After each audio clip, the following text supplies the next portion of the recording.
Hello, in this video I want to show you how to change the controls in Brawl Stars.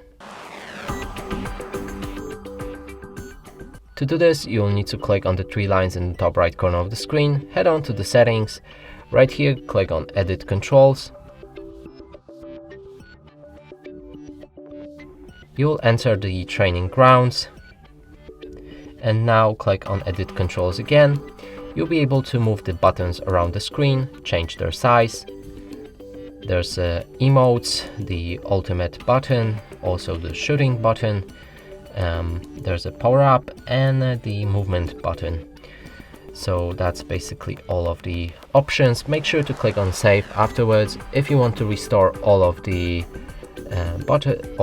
controls, you can click on reset to bring them back to the place. And that's it for this video. Hope you like it. Please consider subscribing to our channel, leave a like and a comment below.